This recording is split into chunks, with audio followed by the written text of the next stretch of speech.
Persoalan: apa itu wasiat? Bagaimana wasiat disyariatkan? Apakah hukum berwasiat? Apakah rukun-rukun wasiat? Siapakah yang patut membuat wasiat?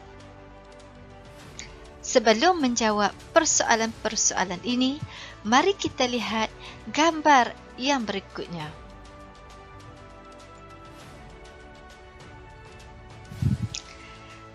Pernahkah anda melihat bangunan pejabat pusaka kecil seperti ini? Tahukah anda bahawa pejabat pusaka kecil terdapat di setiap negeri-negeri? Baiklah, jom bersama Ustazah MBA untuk menjawab persoalan-persoalan tadi.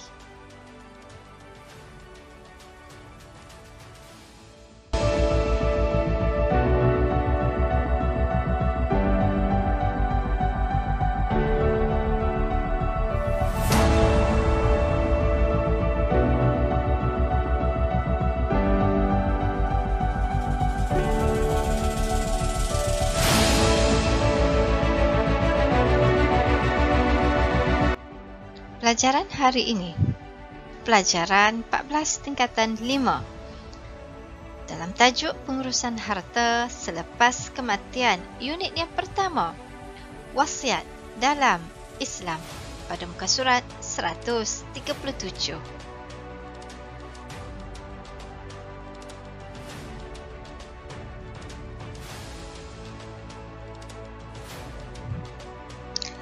Standard pembelajaran hari ini iaitu pertama, menyatakan maksud, hukum dan juga dalil wasiat. Yang kedua, galakkan dan cara berwasiat. Yang ketiga, rukun dan syarat-syarat wasiat. Keempat, pembahagian harta wasiat. Dan yang kelima, hikmah pensyariatan wasiat. Jom kita teruskan.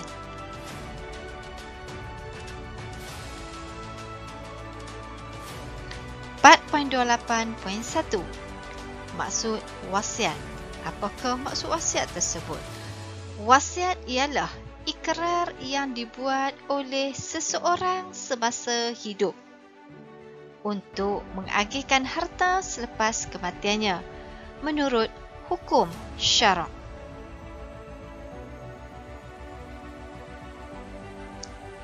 Baik, berikutnya ialah hukum wasiat. Apakah hukum wasiat tersebut? Ya, hukum wasiat ini adalah sunat.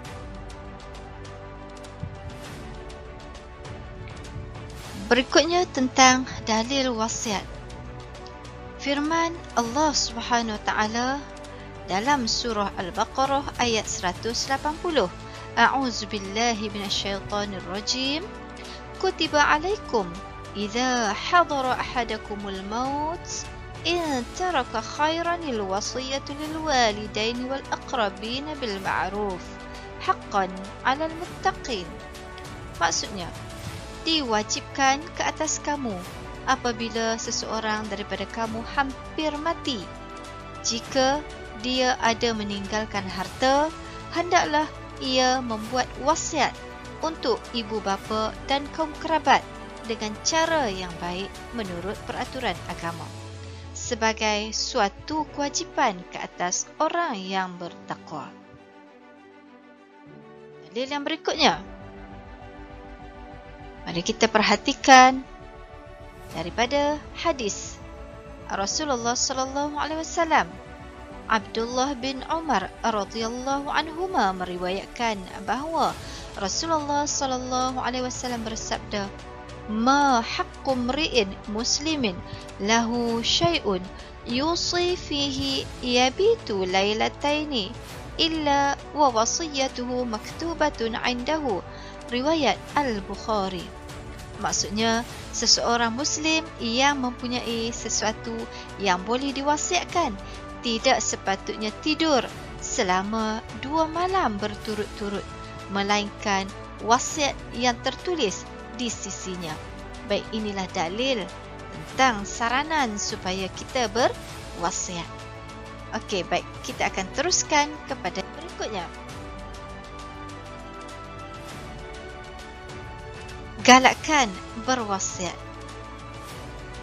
Dari sini kita lihat Jabir bin Abdullah radhiyallahu anhu meriwayatkan bahawa Rasulullah sallallahu alaihi wasallam bersabda, "Man mata ala wasiyatin, mata ala sabilin, wa sunnatin, wa mata ala tuqat, wa mata ala tuqa, wa syahadatin, wa mata maghfuran lahu." Riwayat Ibnu Majah. Maksudnya, sesiapa yang mati dalam keadaan berwasiat, maka dia telah mati di jalan Allah Subhanahu Wa Taala dan sunnah Rasulnya. Mati dalam keadaan taqwa dan juga syahid, serta mati dalam keadaan diampuni dosanya. Baik, beginilah tentang kepentingan ataupun tentang galakan supaya kita berwasiat sebelum kita meninggal dunia. Berikutnya,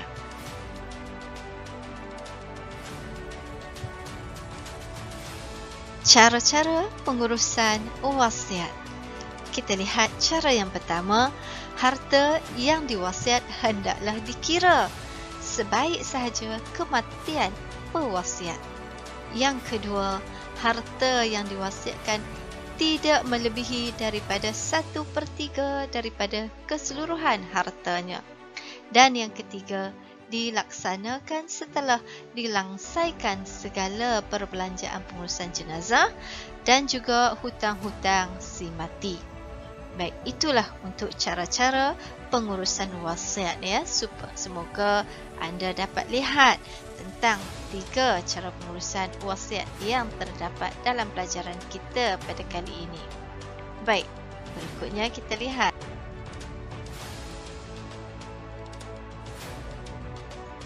rukun wasiat.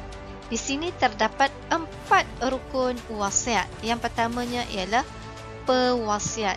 Yang kedua, penerima wasiat. Ketiga, harta yang diwasiatkan. Dan yang keempatnya adalah sirah, iaitulah ijab dan juga qabul. Okey, kita teruskan kepada yang seterusnya pula tentang huraian bagi rukun-rukun wasiat ini. Okey, jadi syarat sah untuk wasiat bagi yang pertama, pewasiat. Pewasiat ni mestilah yang pertama dia adalah seorang yang berakal. Ya, tak sah kalau wasiat tu bagi orang yang gila. Orang gila dia tak tahu apa-apa, tak boleh. Ya, tak boleh. Yang keduanya, syarat sah wasiat ni adalah baligh. Apa itu baligh? Tidak sah wasiat bagi kanak-kanak yang tak tahu apa-apa lagi. Baik, yang ketiganya, sukarela. Ya, tidak sah wasiat bagi orang yang dipaksa supaya dia berwasiat, tak sah. Dan yang keempatnya adalah dia seorang yang merdeka.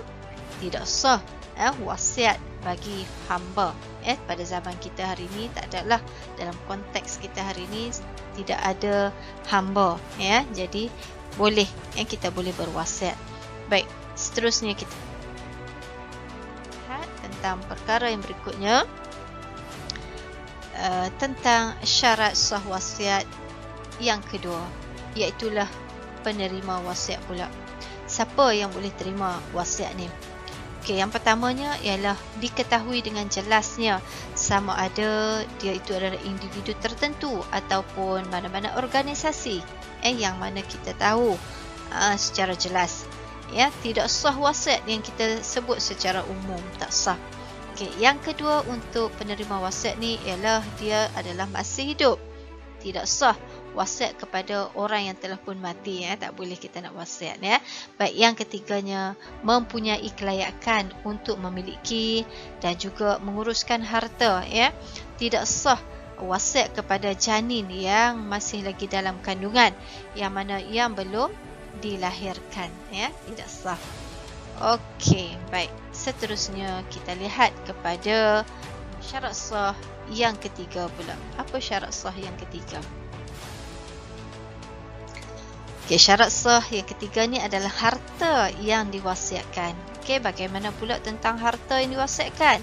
Pertama, mestilah harta itu adalah harta yang bernilai. Yang kedua, harta yang boleh berpindah milik. Ya, harta tu boleh berpindah milik, boleh kita bagi. Okay, yang ketiga, harta yang harus dan bukanlah sesuatu yang haram. Harta itu adalah harus seperti rumah, kereta, kan, wang ringgit. Itu adalah harta yang harus, ya, yang mana dia bernilai, boleh berpindah milik dan juga bukan sesuatu yang haram. Itu adalah syarat sah yang ketiga. Baik, berikutnya kita lihat pada syarat sah yang keempat. Baik, syarat sah yang keempat ni ialah sirah. Apa itu sirah? Sirah ni adalah lafaz wasiat. Boleh digunakan sama ada secara jelas ataupun secara kiasan. Yang kedua, penerima wasiat berlaku selepas kematian pewasiat itu. Baik, ada juga di situ disertakan contoh lafaz wasiat. Okey, kita lihat ada dua contoh. Yang pertama, lafaz yang jelas, ya, seperti mana contoh lafaz yang jelas ini daripada kata Ali. Aku berwasiat rumahku kepada Zaim selepas aku mati, ya. Ada ungkapan aku berwasiat di situ, ya, jelas ada perkataan wasiat. Manakala lafaz yang kedua ni adalah bentuk lafaz secara kiasan, seperti kata Ali, hartaku ini untuk Zahid beserta dengan niat berwasiat. Jadi di sini tidak ada ungkapan ataupun lafaz aku berwasiat, ya. Jadi walaupun begitu, lafaz ini boleh kita faham secara kiasan bahawa dia mewasiatkan hartanya itu kepada orang tertentu, iaitulah kepada Zahid. Okey, baik. Seterusnya,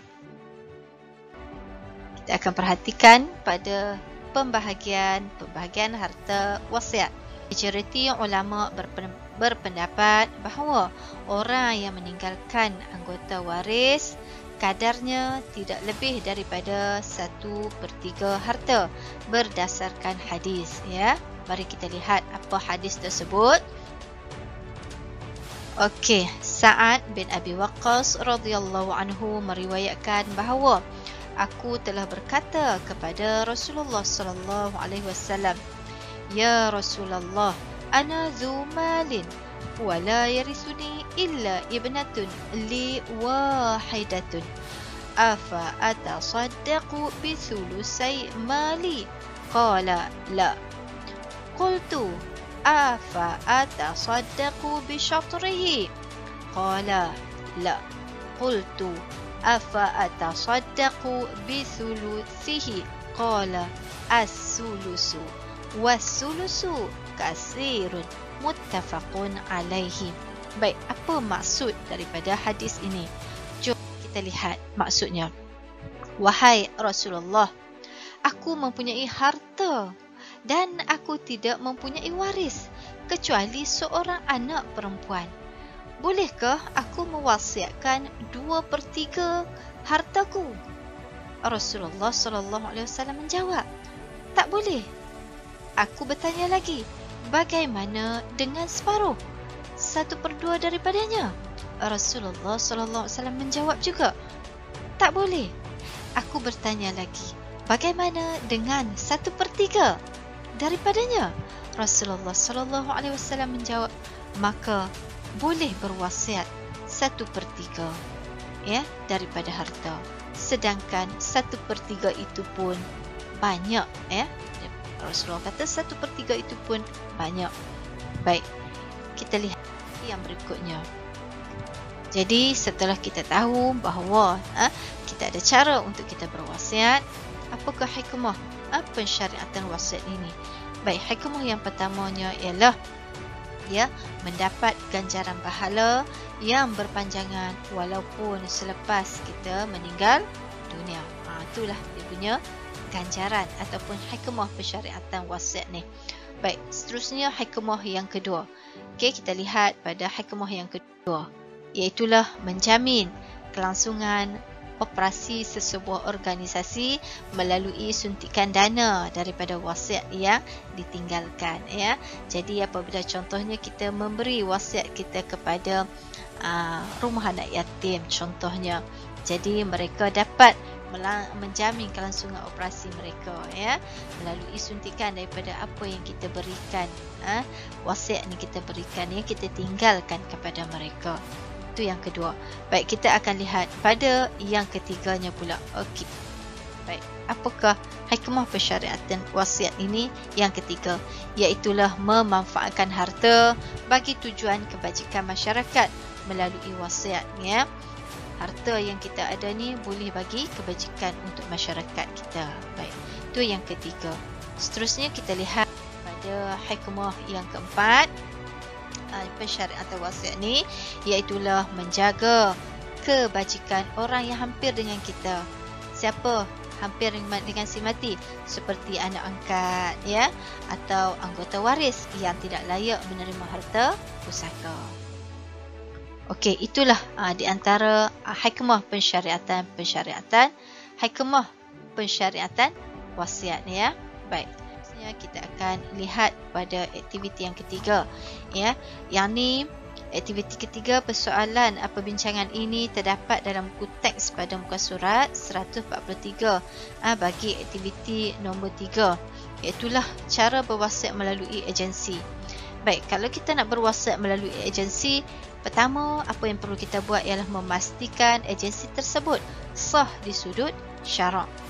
Okey, yang kedua, kita boleh juga merujuk alim ulama sebelum kita nak berwasiat melalui agensi ini.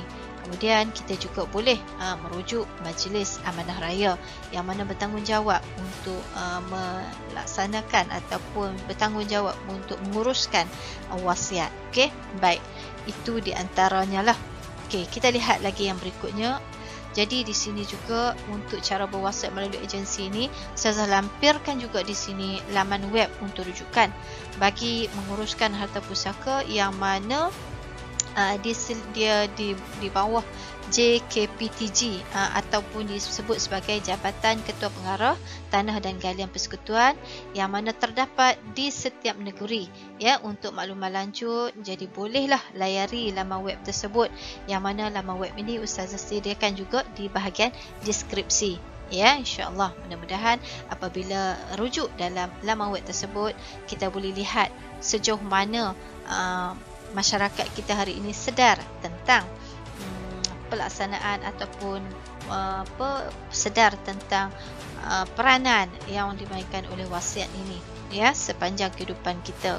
Jadi di situ kita boleh lihat dan kita boleh bacalah tentang cara-cara untuk kita berwasiat dan sebagainya. Okey, baik, seterusnya kita akan perhatikan pula ada beberapa soalan perbincangan.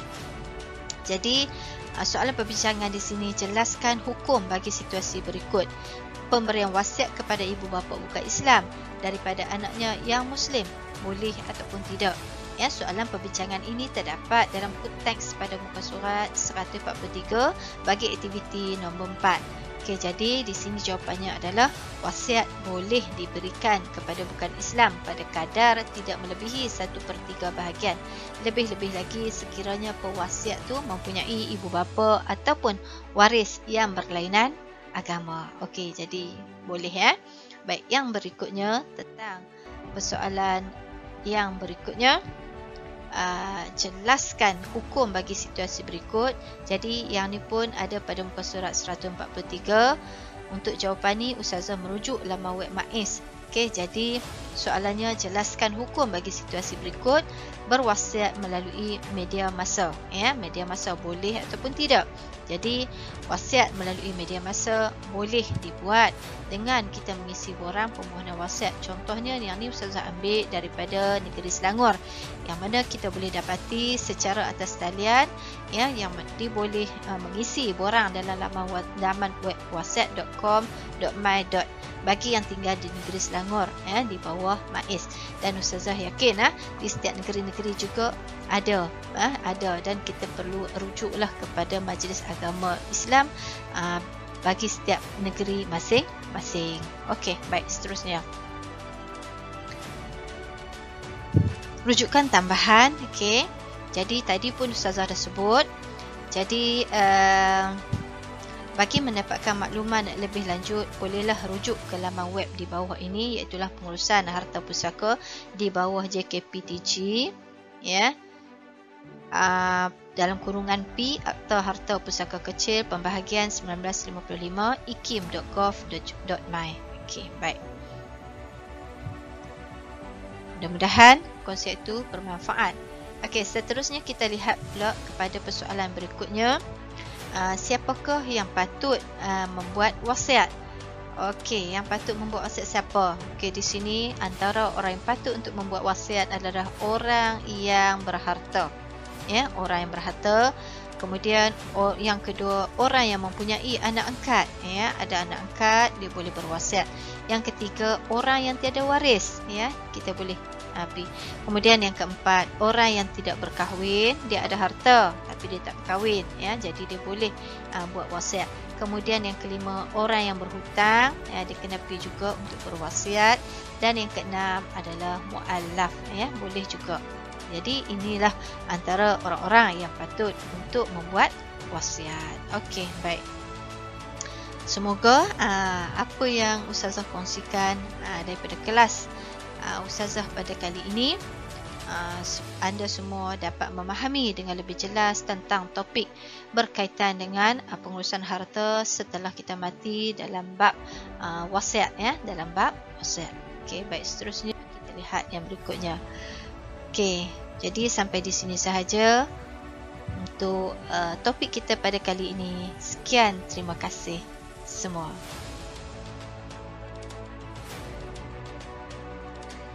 Disertakan tips untuk anda semua tentang adab-adab menuntut ilmu. Semoga bermanfaat. Hingga bertemu lagi dalam siri-siri yang akan datang. Assalamualaikum warahmatullahi wabarakatuh.